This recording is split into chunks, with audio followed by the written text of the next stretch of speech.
Welcome students to the third lecture on special theory of relativity for BSc Physics first year, first semester. Today's topic is postulates of special theory of relativity and Lorentz transformation equations.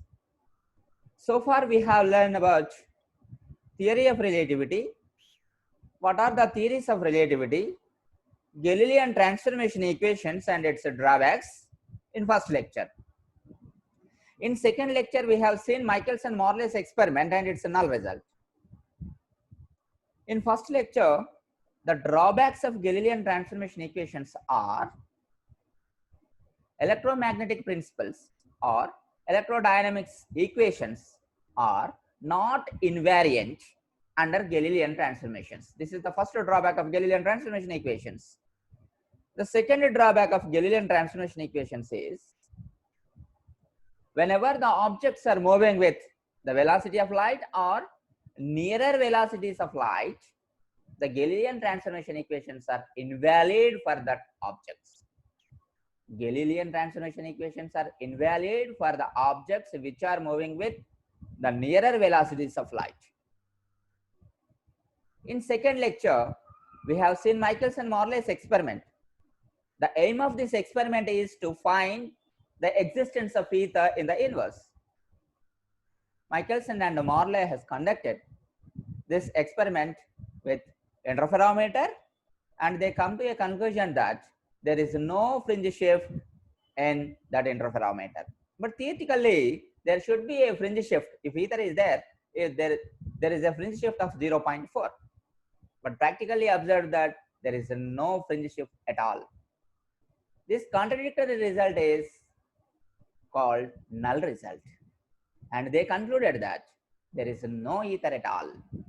By conducting that experiment, Michelson and Morley concluded that there is no ether at all.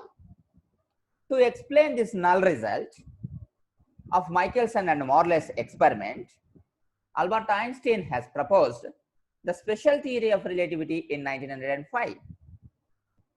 To explain null result which we have got in Michelson-Morley's experiment, Albert Einstein has proposed special theory of relativity in 1905.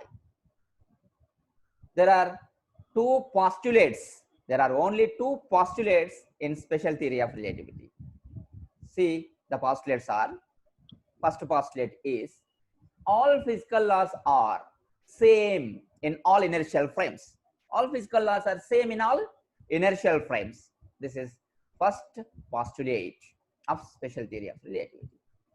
Here, inertial frames means the frames which are moving with constant velocity relative to each other, or the frames which are following the Newton laws are called inertial frames, or the frames which are having zero acceleration also called inertial frames, or the frames which are at rest is also called inertial frames. Here, all physical laws are same in all inertial frames is the first postulate. This is also called as the principle of relativity. This is also called as the principle of relativity. And the second postulate is the speed of light is the same in all inertial frames. That means the speed of light is constant in all inertial frames. That is nothing but 3 into 10 power 8 meters per second. This postulate is also known as principle of the constancy of the speed of light. The second postulate tells us the speed of light is constant in all inertial frames. This is also known as principle of the constancy of the speed of the light. First postulate implies that there is no fixed frame of reference in the universe. We have already discussed about the relativeness of motion in first class, that absolute motion is not existed.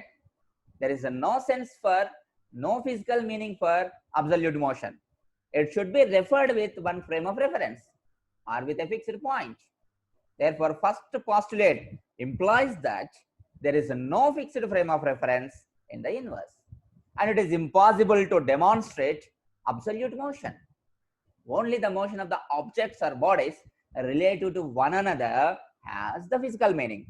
It means that there is no absolute motion at all.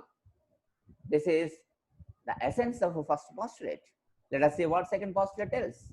Second postulate is derived from the result of Michelson-Morley experiment.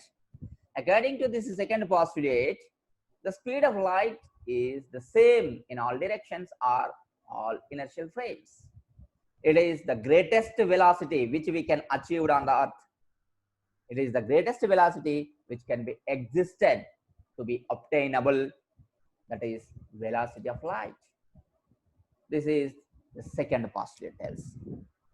Now, these are all the postulates are proposed by Albert Einstein in special theory of relativity in 1905. This special theory of relativity has given a drastic thrust on physics at that time. Now let us see the Lorentz transformation equations. Before going to learn Lorentz transformation equations, the main drawback in Galilean transformation equations is whenever the objects are moving with nearer velocities of light, Galilean transformation equations are invalid for those objects. To overcome the drawback, Lorentz has taken these equations. These equations are relating two frames of references, or these equations are relating in between the objects which are moving with the nearer velocities of light and at the rest. These equations are known as Lorentz transformation equations. In two reference frames, one frame is at rest and the frame is moving with the uniform velocity with respect to stationary frame. This is taken as shown in figure. You see here, S frame of reference is at rest, which is at stationary, which is in stationary, and this S dash frame of reference is moving with a velocity of V. This velocity is near to the velocity of light. It is comparable to the velocity of light. In this case, the derived equations, the transformation equations in between these two frames are called Lorentz transformation equations. So here, this S dash frame is moving with the comparable velocity of light. In this case, Galilean transformation equations are invalid.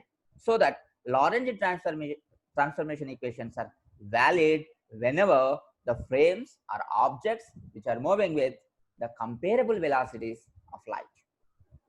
Here, to derive these Lorentz transformation equations, we have to take two reference frames. One is S and the one is S dash as shown in figure. You see here S frame and S dash frame of reference. Where S frame is at rest, that means it is in stationary mode. S dash frame is moving with respect to S frame with the comparable velocity of light as V. This S dash frame is moving along X positive direction with velocity V. For example, an incident is happened at a point P as shown in figure. At point P, an incident is happened. Here, the coordinates of a point P in S frame of reference are X, Y, Z, T. The event is occurred at point P, happened at point P, whose coordinates in S frame of reference are X, Y, Z, T, where the point is also in S dash frame. Therefore, the coordinates of the point P in S dash frame is X dash, Y dash, Z dash and T dash. X, Y, Z, T are the coordinates in S frame. X dash, Y dash, Z dash, T dash are the coordinates in S dash frame. For example, at time t equals to 0, these two reference frames are coincided with each other. Even their origins O and O dash also coincided with each other. Now, we are imagining a light pulse is released from O. Let us imagine a light pulse is released from O. After some time t, the pulse traveled a distance in S frame. For example, the traveled distance by the light pulse is x. The velocity of light is c. Therefore, the distance traveled in S frame is equals to, after time t, the distance x is equals to velocity into time. Velocity is c here, the time t, therefore x equals to c into t. Say this is equation 1. X is equals to ct, that is equation 1. There is no dashes at all. Dashes represents s dash frame, without dashes represents s frame. Therefore, this equation 1 is the distance traveled by the light pulse in xs frame of reference. Similarly, the pulse also traveled a distance in s dash frame, that is x dash, that is equals to c into t dash, because the velocity of light in s dash frame also c. According to Einstein's postulate, the velocity of light is constant in all inertial frames. Therefore, in s dash frame also, velocity of light is taken as a c. Therefore, the distance traveled by the pulse in s dash frame, that is x dash, that is equals to c into t dash. Say this as equation 2. Right? According to second postulate, already we have discussed that. The measured distance in s dash frame, the measured distance in s dash frame is proportional to the distance traveled in s frame. The measured distance traveled by the pulse in s dash frame is proportional to the distance traveled in s frame by the pulse. And it is true, which is taken from the first postulate of special theory of relativity, because all physical laws are same in all inertial frames. That is why these two distances, one distance in s and another distance in s dash, are proportional to each other, because all physical laws are same in all inertial frames. Therefore, according to first postulate of special theory of relativity, here x dash, that is the distance traveled by the pulse, that is equals to some constant k into x minus vt. Actually, in Galilean transformations, we have seen x dash, that is equals to x minus vt. Here, the s dash frame of reference is moving with the velocity v, which is nearer to velocity of light. Therefore, here the distance traveled by the pulse in s dash frame, that is taken as x dash, that is equals to k into x minus vt. Say this is equation 3. Expressing x in terms of x dash and t dash, just x dash and t dash, we can write x, that is equals to k, that is the proportionality constant, into x dash plus vt dash. Say this is equation 4. Velocity of s with respect to s dash is minus v, that is why here we are taken plus vt dash. From equations 1 and 2, equation 1 and equation 2, equation 1 tells x equals to ct, equation 2 tells x dash equals to ct dash. Take these 1 and 2 and substitute in equation 3, where you see here x dash, that is equals to k into x minus vt, but x dash, that is equals to ct dash, x that is equals to ct. Here substituting that values in equation 3, ct dash, that is equals to k into ct minus vt, that is equals to k into, here you see that t is common in both terms, taking out t common, that is equals to k into c minus v into t. Therefore, say this as equation 5. Taking equation 3 and substituting equation 1 and 2, we got an expression for ct dash, that is equals to k into c minus v into t. Say this as equation 5. Adapting the similar procedure for equation 4, taking equation 1 and 2 and substituting in equation 4, we got here ct, that is equals to k into ct dash plus vt dash, and again you see t dash is common in these two terms, taking out, therefore that will be equals to k into c plus v into t dash. This would be equation 6. So say this as equation 6. Taking equation 1 and 2 and substituting in equation 4, we got equation 6. Finally, we got a relation for ct dash in equation 5, ct for equation 6. Multiplying these two equations, multiplying equation 5 and 6, then we got left hand terms ct into ct dash, that will be equals to k into c minus v into t into k into c plus v into t dash. And you see c into c, that is c square, t into t, that is t dash in the left hand terms. In right hand terms, you see k into k, that is k square, t into t dash, that is t into t dash. This is c minus v into c plus v. I can write this as c square minus v square according to a minus b into a plus b principle, a square minus b square, therefore c square minus v square. You observe here t into t dash is common in right hand term and left hand term. Those terms will be cancelled. So the remaining equation is c square that is equals to k square into c square minus v square. Now I am going to find what is the proportionality constant k value is here. K square that is equals to c square. You are taking this c square minus v square to this side, then that equation will become k square that is equals to c square by c square minus v square. And again in the denominator, I am taking c square out common. Then in the denominator, c square by in the denominator we got c square into 1 minus v square by c square. You see c square that will be cancelled. So k square that is equals to 1 by 1 minus v square by c square. This is the value for k square. I wanted to find what is k. Then I have to take the square root both sides. Then I got k equals to 1 by under root of 1 minus v square by c square. Say this is equation 7. This is equation 7 for the proportionality constant k. Substituting equation 7 in equation 3. What is equation 3? We see here x dash that is equals to k into x minus vt. X dash is the coordinate in s dash frame of reference.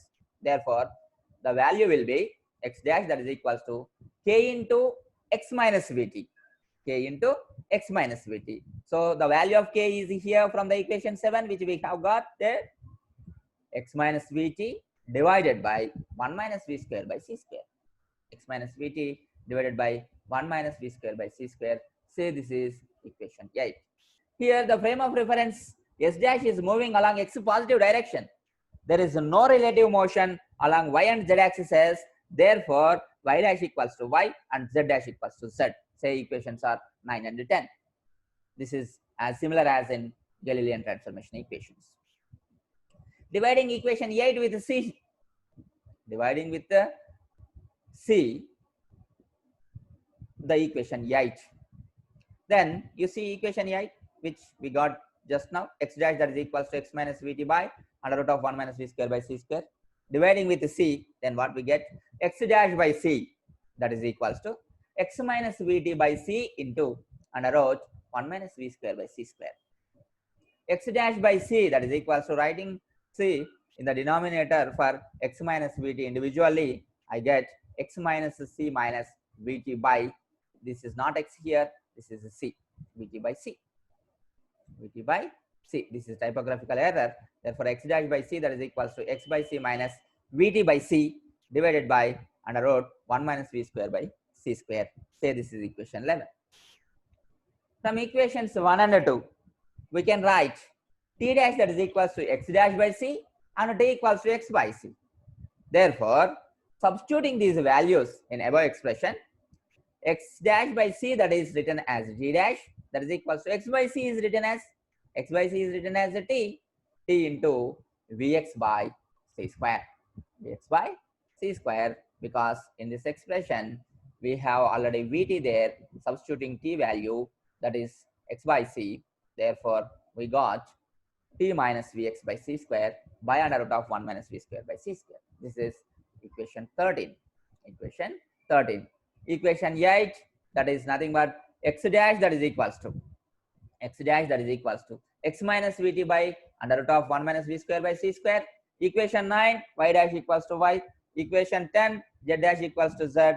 And equation 13, that is t dash equals to t minus vx by c square by under root 1 minus v square by c square. These 4 equations are called transformation equations derived by the Lagrange. So these 4 equations are called Lagrange transformation equations. Lagrange transformation equations are relates 2 frames of references when one frame of reference is in stationary mode or one frame of reference is at rest. Another frame of reference is moving with the nearer velocities of light. Then the derived equations are called Lagrange transformation equations. So these, when v is very much lesser than c, that means v is not at all comparable with the velocity of light, then the k value will become, what is k value? K is equals to 1 by under root of 1 minus v square by c square.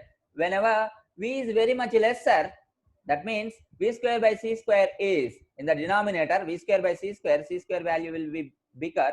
That is why that is neglected, then k equals to 1.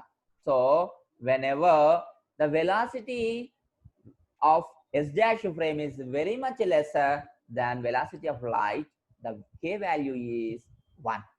Then the Lorentzian transformation equations are coincided with or transforms to Galilean transformation equations. So v is very much lesser than velocity of light, the k value will be 1. Then Lorentzian transformation equations are tending to or transforming to Galilean transformation equations. This is very important. Next, Lorentz inverse transformations. Lorentz inverse transformation equations. With respect to S dash frame, S frame is moving with a minus v velocity. Minus v velocity. Then the Lorentz inverse transformation equations will become x, that is equals to x dash plus vt dash by under root 1 minus v square by c square. Y dash equals to y and z dash equals to z, because there is no relative motion along y and z axes. And t equals to t dash plus vx by c square by under root 1 minus v square by c square. These set of equations are Lorentz inverse transformation equations. Lorentz inverse transformation equations. So far we have learned the derivation of Lorentz transformation equations and Lorentz inverse transformation equations. So these are all derived on the basis of the postulates of special theory of relativity and the drawbacks of Galilean transformation equations. Now the time for assignment.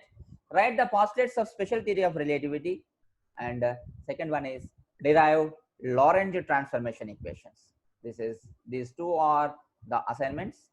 Thank you for your time.